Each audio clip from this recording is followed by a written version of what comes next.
Okay. నమస్తే. Welcome to our YouTube channel world of BCI. ఈరోజు నేను అనుకుంటాను ఈ లాస్ట్ ఎపిసోడ్‌లో కూడా నేను కొంచెం డివియేట్ అయ్యి చిన్న పర్సనాలిటీ డెవలప్‌మెంట్ క్లాస్ చెప్పుకున్నాము. సరే మధ్య మధ్యలో ఇలాంటివి జరుగుతూ ఉంటాయి అనుకోండి. కానీ నాకు ఇవాళ ఒక డౌట్ వచ్చిందండి. అప్పుడప్పుడు అందరికీ కోపం వస్తది. నాకు కూడా కోపం వస్తది. అందరికీ వస్తది. మన మనుషులు ఒకసారి బాగా ఎక్కువ వస్తాయి, ఒకసారి తక్కువ వస్తాయి. ఈ ఎక్కువ తక్కువలో ఒక్కోసారి మనం ఎండలో ఉంటాం. ఎండలో నుంచి వస్తాము. బాగా చెమటలో వస్తాము. ఒక చిన్న మాట అనగానే మనకు కోపం వస్తది. అదే ఎండలో నుంచి వచ్చిన వాళ్ళు చిన్న మంచినీళ్ళు ఇస్తే ఏమవుతుందండి? ఎండలో నుంచి వచ్చాము, చాట్లో వచ్చాము, ఇంట్లోకి వచ్చాము. చిన్న మాట అంటే మనకి ఎక్కువ కోపం వస్తుంది. అదే రాగానే చల్లటి మంచినీళ్ళు ఇస్తే ఏమవుతుంది? మన కోపం తగ్గిపోతుంది. మనం కూర్చుంటాం. మన కోపం అనేది లేదు. మన ఎమోషన్ అక్కడ వదిలేయగలుగుతాం. మనం కూర్చుంటాం, కూల్ అయిపోతాం. బాడీ కూల్ అయిపోద్ది. ఆటోమేటిక్గా మనం కూల్ అయిపోద్ది. సో నా ఉద్దేశంలో కోపం రావడానికి, కోపం తగ్గడానికి అంత తక్కువ లైన్ ఉందండి.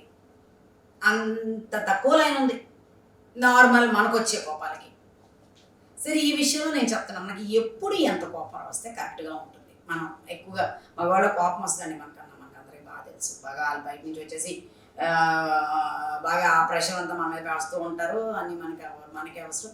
సమ్టైమ్ మనం కూడా బయటకు వెళ్ళాలి, మనం ప్రెషర్ ఎవరి మీద పోయాలి. ఇది నేను గుర్తు చెప్పేది మీకు.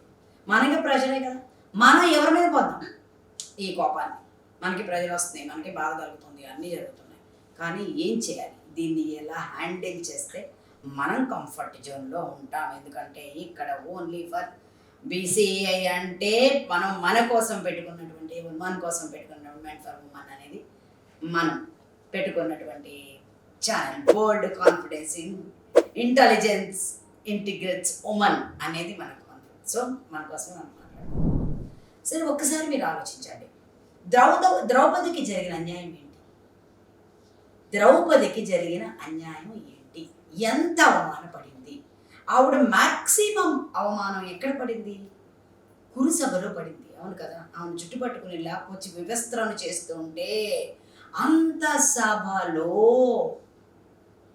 ఇది చరిత్రలో ఆ తర్వాత ఎన్నిసార్లైనా జరిగినటువంటి రిపీట్ అయిన చరిత్ర ఉందా మనకి?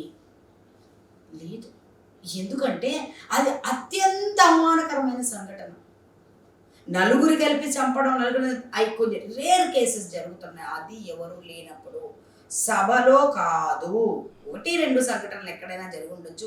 దాన్ని మనం అలా ఊహించుకుని ఉండొచ్చు, అది డిఫరెంట్. కానీ ఈ విధంగా జరిగే సంఘటన జరిగితే మనం రక్షించే సభ లేదా? ఇప్పుడు డెఫినెట్గా ఉంది. అంత జరగాల్సిన అవసరం మనకి లేదు, జరగదు కూడాను ఫ్యూచర్లో కూడా. ఎందుకంటే హయ్యెస్ట్ అవమానం ఆమెకి. అప్పుడు ఆమె ఆ అవమానాన్ని ఎలా తీసుకుంది? తను అక్కడ తన భర్తలను రెచ్చగొట్టింది. 5 భర్తలండి. అక్కడ 5 ఒకటైనా శక్తి ఒకటే. మన భర్త కూడా 5 భర్తల్లో ఉన్న శక్తి మన భర్తకే ఉంటుంది. డెఫినెట్గా మీరు చూడండి, కావాలంటే ఎప్పుడేది కావాలో అది బయటకు వస్తుంది. అక్కడ 5 క్యారెక్టర్ని మనకు చూపించడం జరిగింది. అది పురాణ చరిత్ర వేరే. ఆమె కోరుకుంది అయ్యింది, అదన్నీ వేరే. కొద్ది ఇచ్చిన వరం అవన్నీ వేరే, పక్కన పెట్టేద్దాం మనం. శివుడిచ్చిన ఆజ్ఞ ఆమెకి, అవన్నీ పక్కన పెట్టాం. కానీ ఇక్కడ భర్త అనేవాడి శక్తి ఒకటి. అక్కడ వాళ్ళు ఉన్నప్పుడు వాళ్ళని రెచ్చగొట్టి నేను ఇంత అవమానపడుతున్నాను అని ఆమె ఏమన్నా రెచ్చగొట్టి వాళ్ళని ఏమన్నా ఇబ్బంది పెట్టిందా?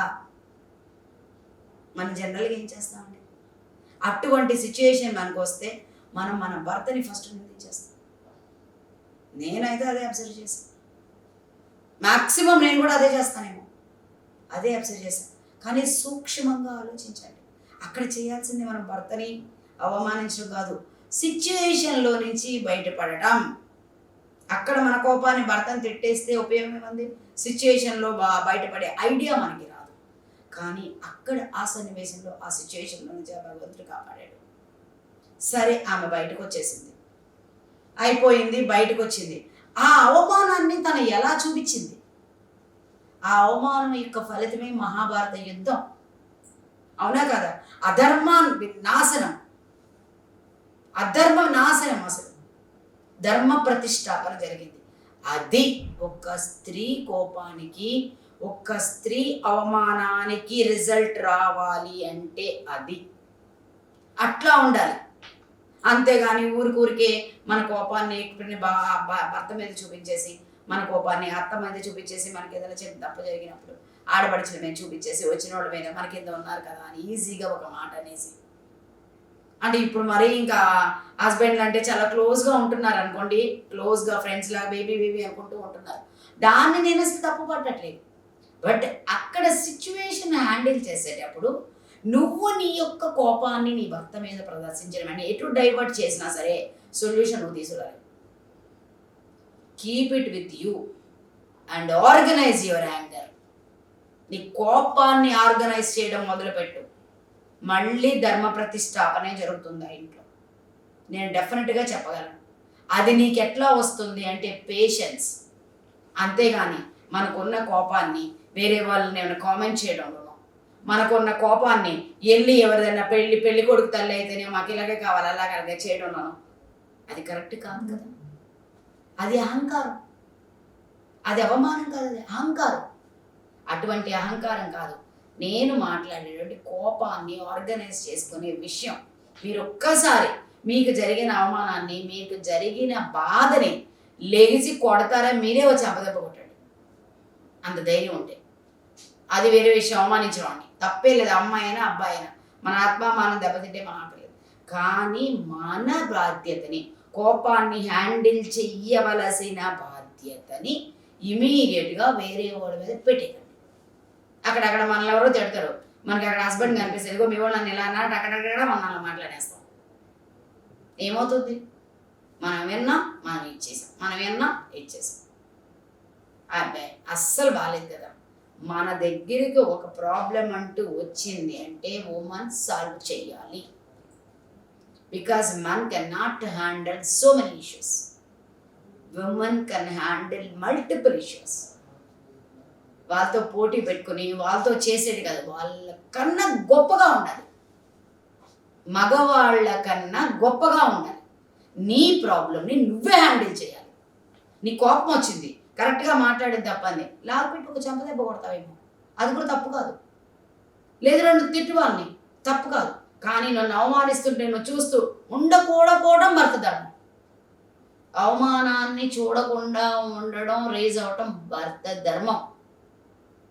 కానీ అతను ధర్మం పాటించినా పాటించకపోయినా దాన్ని తీసి పక్కన పెడదాం, అతను రేజ్ అవుతాడు.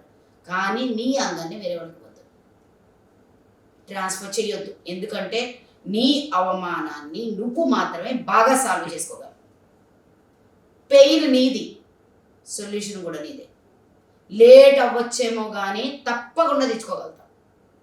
నేను పగ ద్వేషం గురించి మాట్లాడట్లేదు. అవసరమైతే అవి లాస్ట్కి వచ్చేటటువంటి నెగటివ్స్.